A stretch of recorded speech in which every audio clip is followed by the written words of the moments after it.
Regret doesn't always knock. Sometimes it just haunts in silence. They said it didn't hurt. They said they were fine, smiling like nothing happened, acting like you were just a phase, a lesson, a pit stop. But you've seen it, those little cracks in the mask, the way they hesitate before they talk about you, the way their energy changes when your name gets mentioned. They said they moved on, but everything about them is screaming one thing: regret, loud, clear, and honest in ways their words never were. Hey folks, imagine this. A candle gets blown out and the room falls dark. Everyone thinks the flame is gone, but deep in the wick, there's still fire, waiting. That's you. They tried to blow you out, but all they did was give you space to reignite. Stronger, sharper, untouchable. They didn't know that walking away from you was like cutting the cord on their own oxygen supply. Because here's the truth, they didn't lose you. They lost access to the only person who would have stood beside them when everyone else walked away. And now, their actions are doing all the talking. You see, my friends, regret isn't always loud. It doesn't always come with apologies or grand gestures. Sometimes, regret is watching someone else become everything you swore they couldn't be without you. That's what hits hardest. They thought they broke you, but now they scroll past your life and suddenly their silence starts to feel like weight. Their laughter becomes forced. Their "I'm good" starts to sound hollow even to them. Marcus Aurelius once wrote, "The best revenge is to be unlike him who performed the injury." And folks, that's what this journey is all about. Not proving them wrong with rage, but becoming so right within yourself, they wouldn't even recognize the person you've become. Let's be real, the world told you to scream when you're hurt. But the Stoics? They teach us that silence is the highest form of power. Because silence doesn't mean weakness. It means you've stopped negotiating your worth with people too cheap to afford it. They're out there pretending it didn't hurt, posting like life's a highlight reel. But deep down, every scroll, every replay of memories, every almost text they never send, it's all rooted in one thing: regret. They thought you'd chase. But now you've disappeared into your peace. And peace, folks, is the one thing they never expected you to find without them. So as we begin today's journey, I want you to let go of the idea that you need their words to confirm their regret. Their actions already did that for you. They said it didn't hurt, but life has a funny way of revealing the truth through behavior, not words. You don't need to watch them fall. You just need to keep rising, quietly, relentlessly, without apology. Your power now? It's unshakable. Your silence? It's sacred. And your life? It's about to echo louder than their lies ever did. Type it in the comments. I choose quiet strength. Smash that like button. Subscribe to my channel and stay with me, because today we're not exposing anyone. We're elevating you. Number 1. Regret doesn't always speak. Sometimes it hides in silence. Just because they're quiet doesn't mean they're at peace. Let's be honest, some of the loudest screams in this world don't come from voices. They come from silence, from nervous fingers tapping through stories they shouldn't be watching, from half-written messages they delete before sending, from eyes that light up at your name but mouths that pretend they forgot. You see, folks, when they said it didn't hurt, they wanted you to believe they were stronger, that leaving you didn't shake them, that losing you was just another easy decision. But what they didn't realize was that regret is not always a thunderstorm. It's a slow leak in the soul. It doesn't crash in. It seeps steadily, quietly, day after day, until they wake up wondering why nothing feels the same anymore. Think about it like this. Imagine someone walking out of a warm room into the snow. At first, they feel fine, invincible, free. But slowly, the cold starts to creep in. They rub their arms. They tell themselves they're okay. But the longer they stand out there, the more they realize they left something behind, something irreplaceable. That's what it feels like when someone lets go of a genuine soul, thinking they can find it again later. That warmth you gave, it wasn't random. It was rare. And now that it's gone, their silence is screaming what their ego won't say. They might not admit it. They may post more selfies than ever. They may act unbothered in front of friends. But watch closely. The same people who claim to have moved on are the ones still checking your page, still trying to get reactions, still throwing little breadcrumbs hoping you'll bite. Why? Because silence exposes the truth they try so hard to bury. They can fake peace, but they can't fake presence. And once your energy is gone, nothing they reach for feels the same. Now here's where it gets tricky, my friends. You might be wondering, if they regret it, why don't they just say something? Why not just own up to it? Because regret and pride don't play well together. Admitting they were wrong would mean admitting they gave up something rare. And some people would rather sit in quiet misery than confront that kind of truth. Because the second they acknowledge their mistake, they have to sit with what they lost. And that, for many, is unbearable. Marcus Aurelius said, "If it is not right, do not do it. If it is not true, do not say it." But people who operate from ego don't live by that code. They say what serves them in the moment, not what's rooted in truth. They said it didn't hurt because admitting otherwise would mean surrendering power. And for them, control means everything, even if it means lying to themselves. It hurts, doesn't it? Watching someone walk away from something real like it was disposable. You gave them love without manipulation, loyalty without conditions. You stayed when others wouldn't have.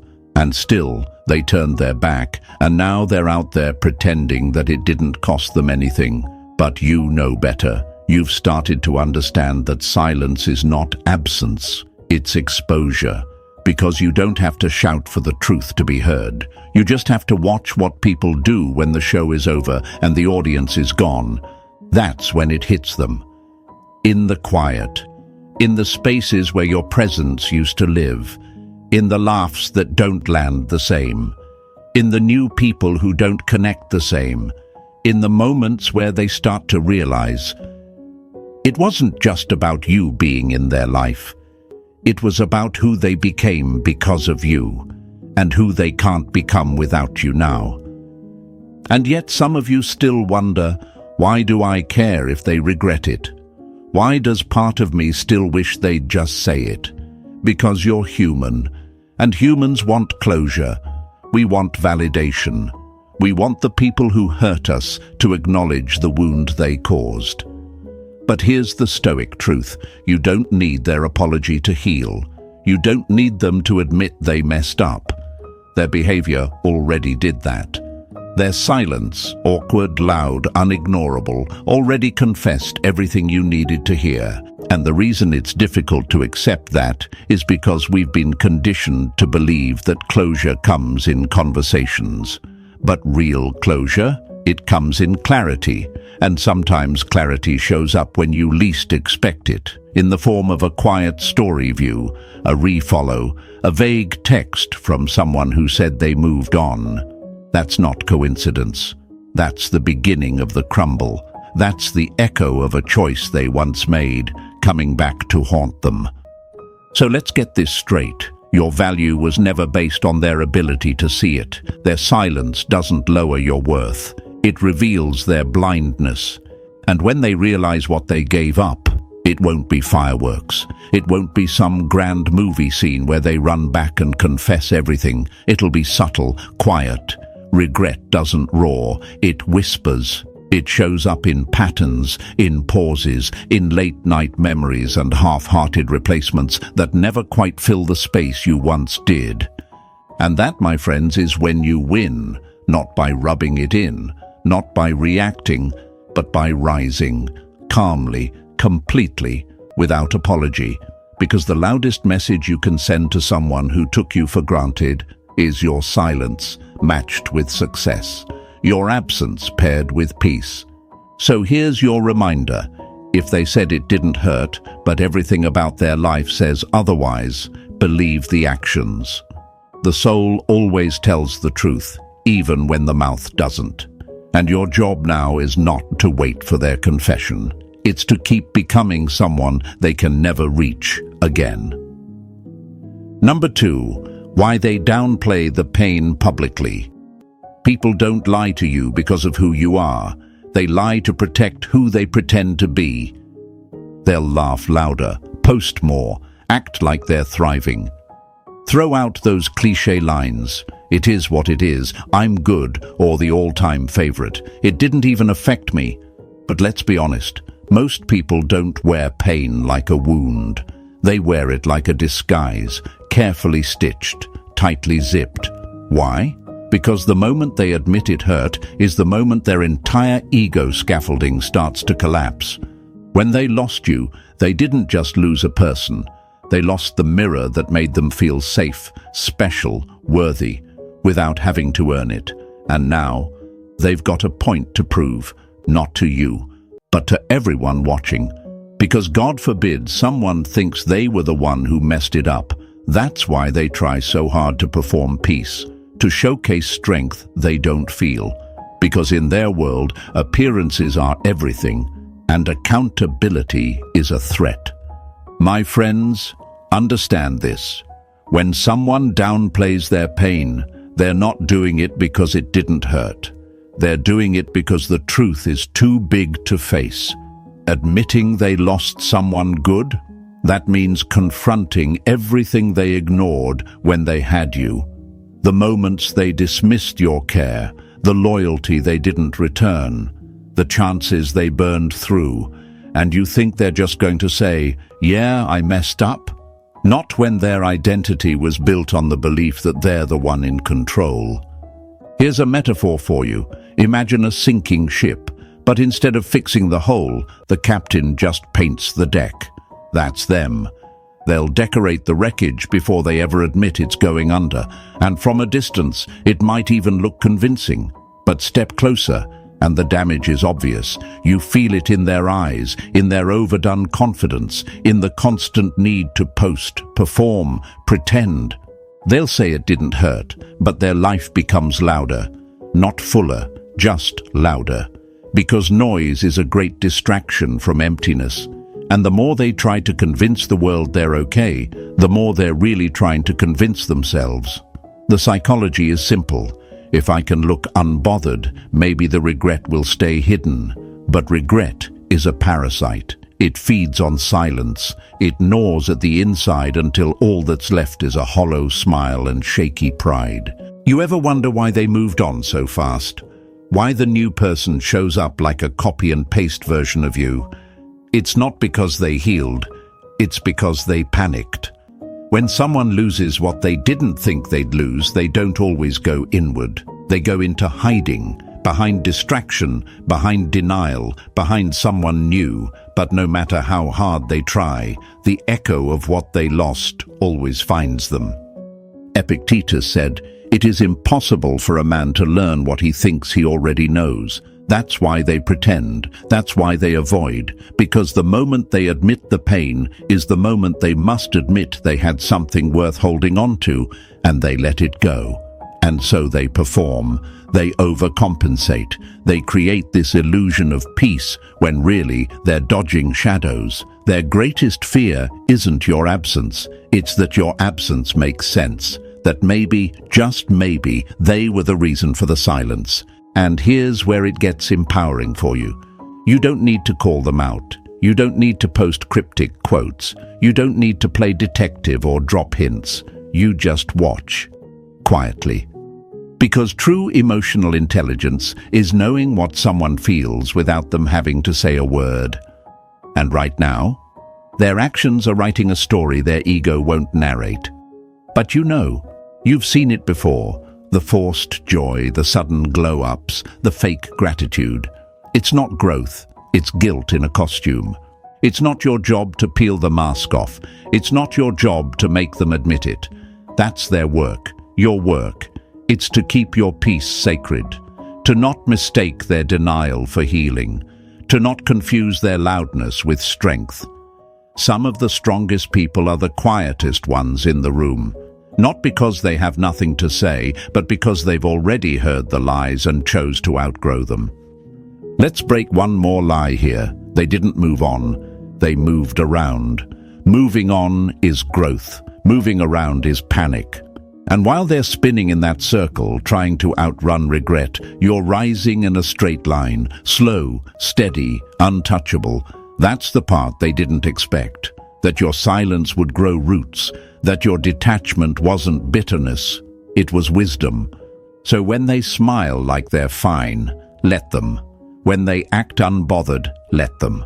When they tell the world it didn't hurt, let them. Because your peace is not built on their confession. It's built on the truth you already know, and the growth you're already living. Say it out loud if you're ready to reclaim that truth. Type it in the comments. Their silence exposed everything. Let the world see it. Let you see it.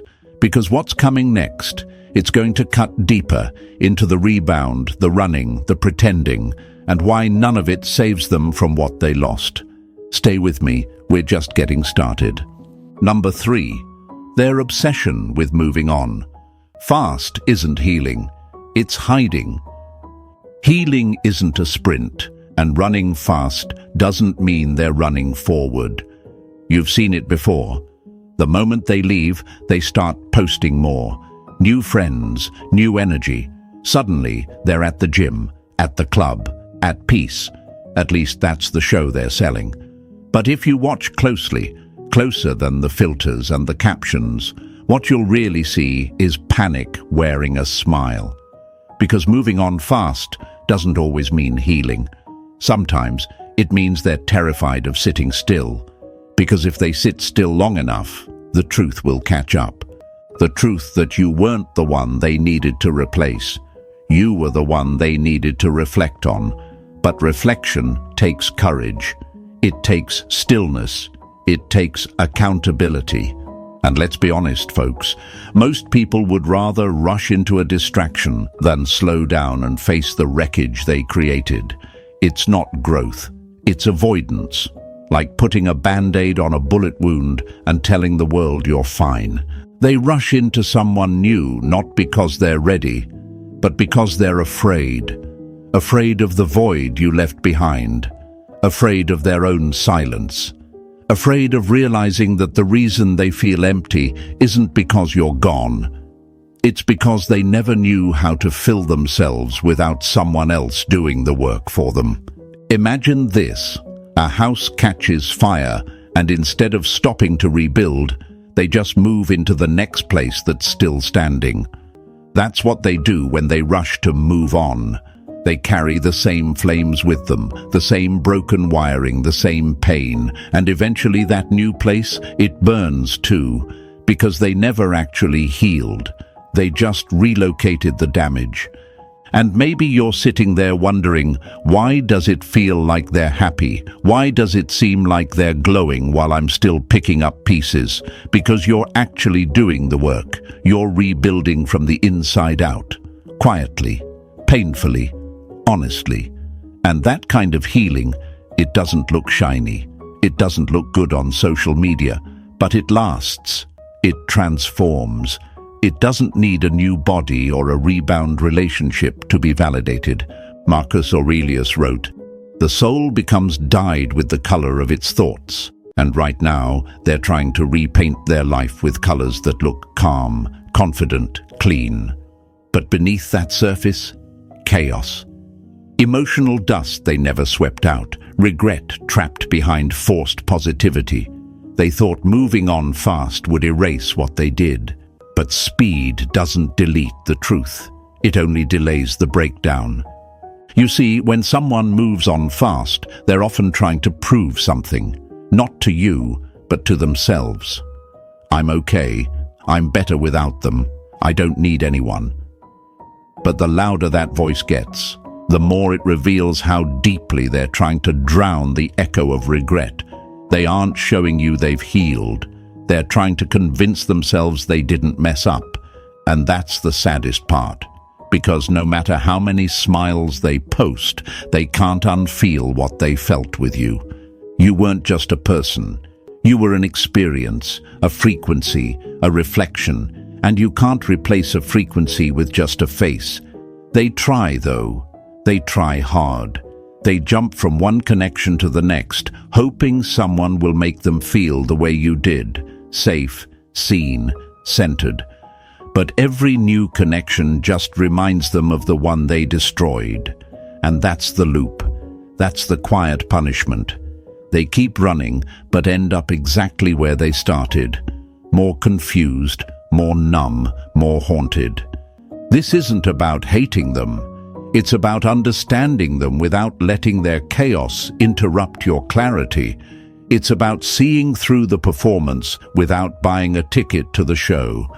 Because while they move fast, you move deep. And depth, my friends, always wins in the end. Healing isn't about how many people you date or how many nights you stay busy. Healing is how many demons you face when no one is watching. It's the conversations you have with yourself, the accountability you don't post, the peace that comes not from escape, but from endurance. And that's what you're doing. You're not hiding behind noise. You're sitting in the silence and building something real. So if you're tempted to compare your quiet growth to their loud distractions, remember this. A tree doesn't apologize for growing slow. It doesn't rush to bloom. It digs deep roots. It survives storms. And when the time is right, it stands tall, steady, unshakable. Let them run. Let them perform. Let them say they're over it. Because the truth always outlasts the performance. And healing, real healing, it can't be rushed. It can't be posted. It shows up in the peace you carry, not the image you portray. And if you're reading this thinking, I wish they saw what I'm becoming, know this. They will. Maybe not now. Maybe not through your words. But through your energy, your silence, your growth. Regret doesn't knock at the start. It shows up when the lights go down and the noise fades. When they realize they ran from something that wasn't chasing them, and now they can't find their way back. So don't chase, don't compete, don't try to prove you're winning. You're already doing something they're afraid to do. You're healing. Write this in the comments if this part hit home. I choose depth over distraction. Show yourself, show the world around you, and stay with me. Because in the next part, we're going to talk about what happens when your glow-up becomes the very mirror they can't bear to look into. Number 4, how your growth becomes their mirror. You don't haunt them with your presence, you haunt them with your progress. They may not say it, but they see it. Every little shift, every quiet glow-up, every part of your life that's leveling up without them. They may scroll past it quickly, but not because they don't care. It's because they care too much. Your growth, it stings. Not because it's loud or flashy, but because it's undeniable. Because now, every new version of you becomes a mirror they can't avoid. And it reflects everything they lost, everything they doubted, and everything they could have grown beside, but didn't. You see, folks, there comes a moment in your healing when you stop trying to prove a point. You stop posting for attention. You stop explaining yourself to people who never wanted to understand you. And it's in that stillness, where you're no longer performing for anyone, that the real transformation begins. And that's the exact moment they start to feel it. Not your words, not your tears, but your evolution.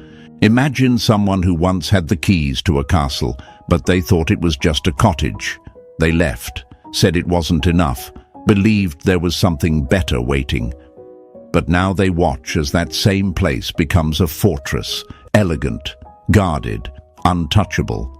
They want back in, but the gates have changed. The locks are different. The space isn't theirs anymore. That's what your growth becomes. a place they recognize but can no longer enter, and it eats them up. It starts slow. They might accidentally, like an old photo. View your stories at 2 a.m. Ask mutual friends about you without really asking. They'll never admit they're watching, but they are. Because every step forward you take, every smile that doesn't involve them, every moment of peace you post, it reminds them that they were never your source of joy, that you're thriving without what they thought you needed. And you want to know the twist? They didn't think you had it in you. They thought you'd stay stuck, thought you'd break, that your silence was a sign of weakness, not wisdom. But Stoic strength, my friends, doesn't make noise. It makes moves, and that's exactly what you're doing. Not to get their attention, not to trigger them, but because you finally saw what they were distracting you from, yourself.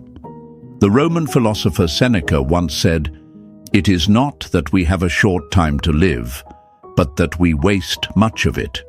And you're done wasting it on people who didn't see your worth when it was freely given.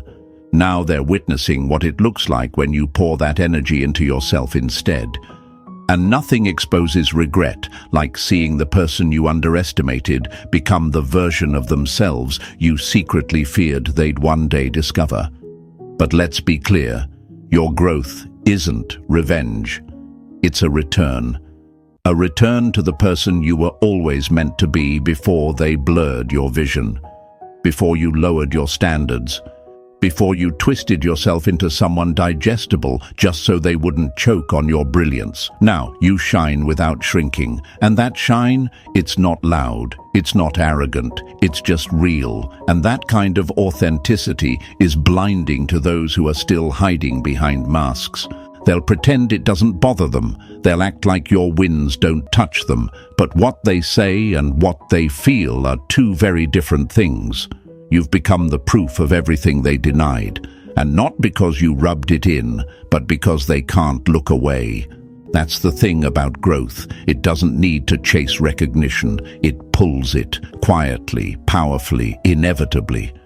And maybe you're thinking, but what if they don't care? What if they really did move on? Let me tell you something. People who don't care don't lurk.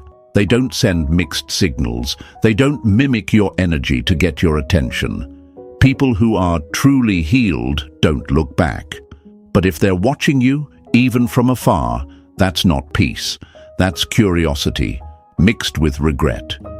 So what do you do with this knowledge? Do you clap back, flex harder, make sure they see every move you make? No, you keep moving in silence, because your elevation isn't about making them look small. It's about no longer making yourself small to keep them comfortable. That's the shift. That's the power. And don't let their silence fool you. Don't let their "I'm happy for them" attitude confuse you.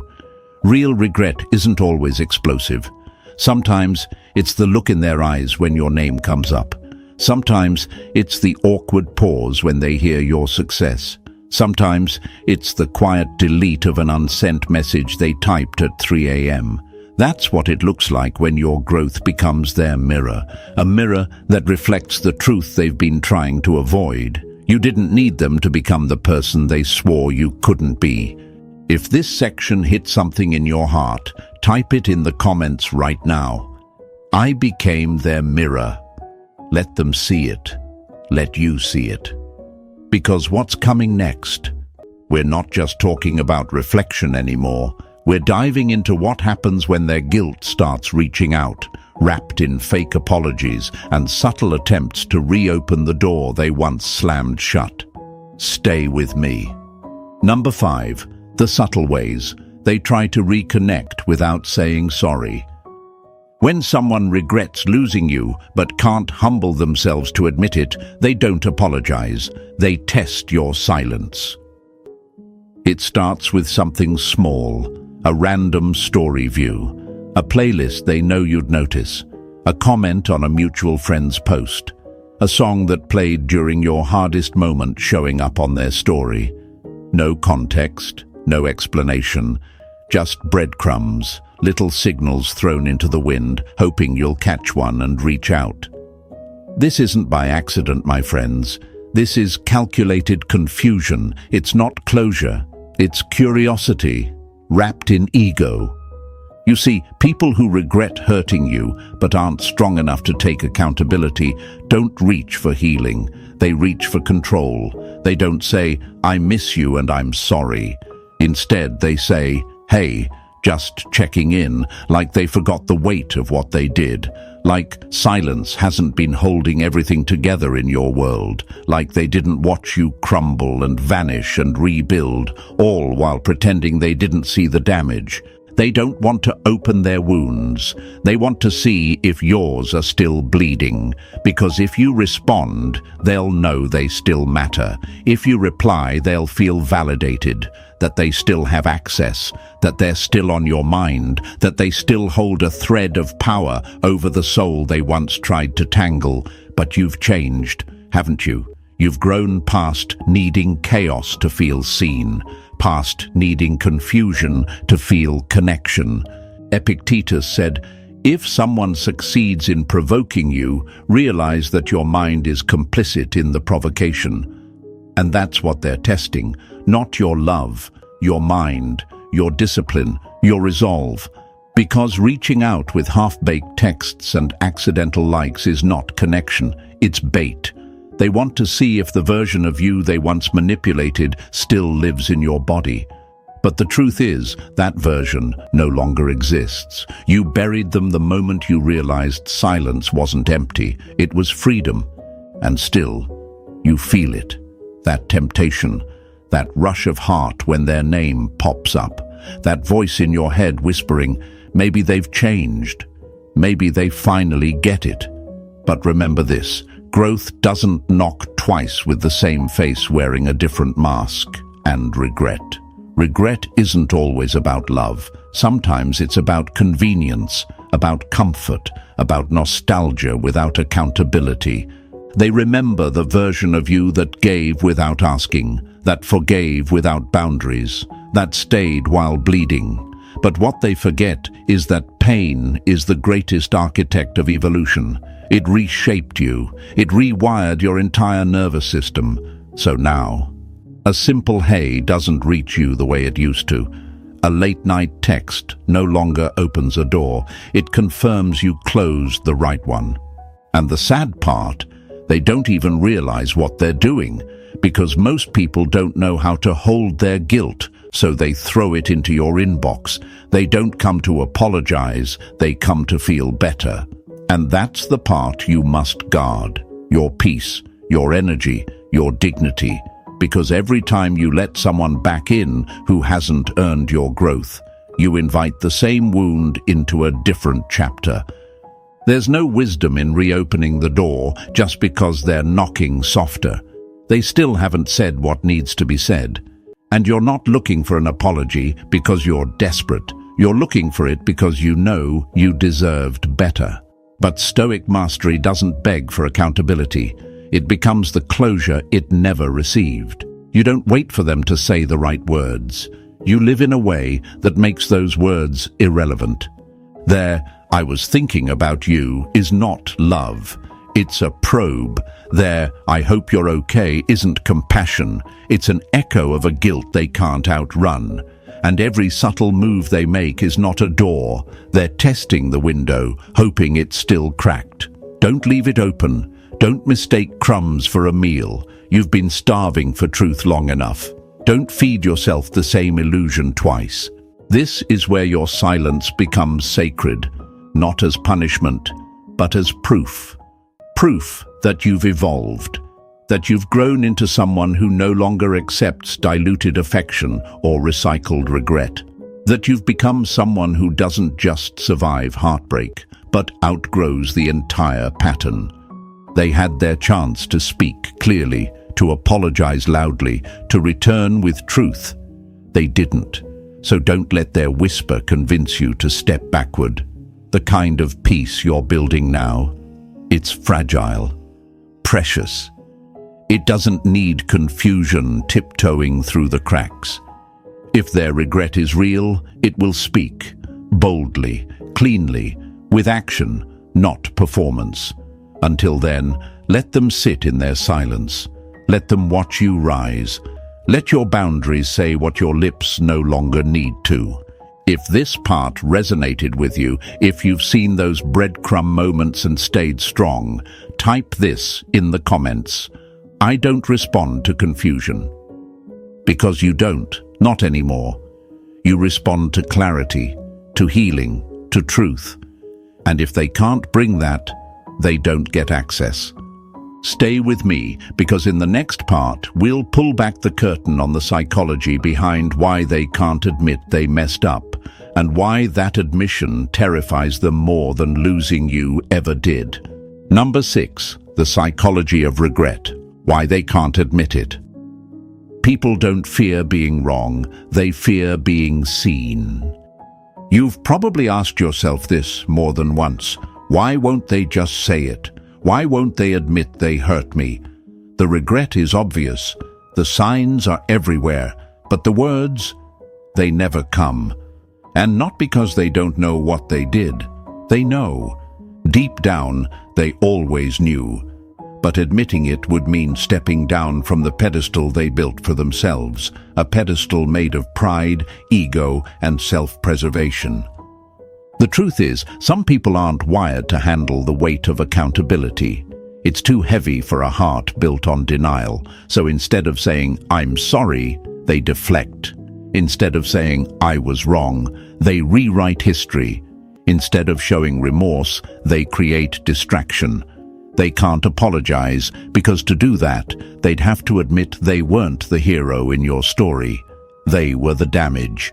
And their identity can't survive that level of honesty.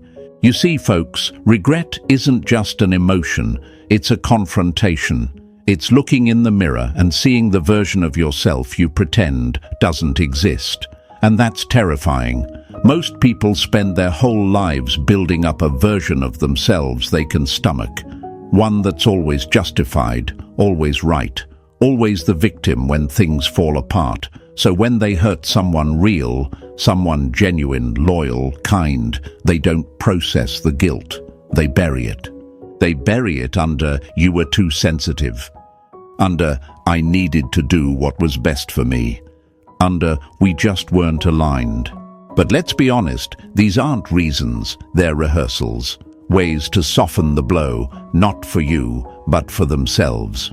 Because if they actually sat down and said, I broke something beautiful because I was selfish, I lost someone who would have stayed because I couldn't face myself, that would shatter the illusion. And illusions are sacred to people who build their self-worth on fiction. Epictetus once said, people are not disturbed by things, but by the views they take of them. And what view do they choose? One that keeps them untouched, one that erases your pain from the narrative, one that makes them the one who had no choice. Because if they admitted the truth, that they betrayed a good soul, pushed away love, sabotaged stability, it wouldn't just change how you see them, it would change how they see themselves. And not everyone's ready for that. That's the psychology behind it. That's why they go silent. That's why they avoid eye contact in rooms where your name is mentioned. That's why they replace you quickly, post like they're healed, and act like nothing happened. Because saying nothing feels safer than admitting everything, and you, who offered clarity, consistency, truth, have now become a threat. A walking reminder of the version of themselves they're still too scared to face. And it's hard, isn't it? Watching someone act unaffected when you know they're not. Seeing them smile like they won when the truth is eating them alive. But here's the shift. It's not your job to be their conscience. It's not your job to pull an apology out of someone who's drowning in denial. You are not their lesson. You are your own liberation. You didn't need their confession to grow. You needed their absence. You didn't need their guilt to move forward. You needed your dignity. And the reason they can't say I'm sorry has nothing to do with your worth and everything to do with their lack of emotional maturity. They didn't betray you because you weren't enough. They betrayed you because they weren't ready to be seen that clearly. You showed them their patterns. You challenged their illusions. You didn't accept surface-level connections, and they mistook that for pressure instead of depth. You didn't ask for perfection. You asked for presence, and they couldn't give it. Not because you were too much, but because they were too little. So instead of growing up, they ran. Instead of saying the truth, they twisted it. Because people don't avoid you when they're over it. They avoid you when you reflect something they're still hiding from, and that's where you reclaim your power. Not by waiting, not by hoping they'll one day come back with a clear heart and open eyes, but by realizing that your closure doesn't live in their mouth. It lives in your mind, your clarity, your peace. You get to walk away knowing you showed up with real love. And whether or not they ever say it out loud, their silence already confirmed the truth. So if this part felt too real, if it hit that spot in your chest you've been trying to ignore, write this in the comments. I don't need their words to validate my truth. Because you don't. Not anymore. And stay with me, because next we're going to talk about the exact moment when your detachment becomes undeniable, and they finally realize they lost access to a version of you they can never reach again. Number 7. Conclusion. Your peace is the proof they were wrong. They thought silence meant surrender, that because you didn't fight back, you were broken. But what they failed to understand is this: silence isn't weakness, it's mastery, it's control. It's the sound of someone who doesn't beg for closure, doesn't chase apologies, and no longer needs to be understood by those committed to misunderstanding them.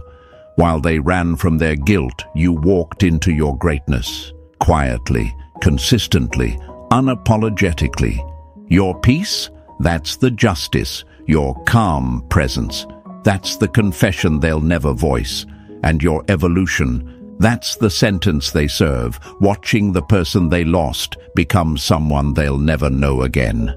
That's the real power, my friends. Not revenge, not rage, restraint. So if you've ever been doubted, discarded, or dismissed, remember this: you don't need to rise to prove them wrong. You rise because you've already been right, and when they finally realize what they lost, your silence will be the only answer they'll hear. Drop it in the comments. My silence is my power. This is Powerful Stoic Habits, where pain turns into peace and silence becomes your strongest reply. Until next time, protect your peace like your life depends on it, because it does.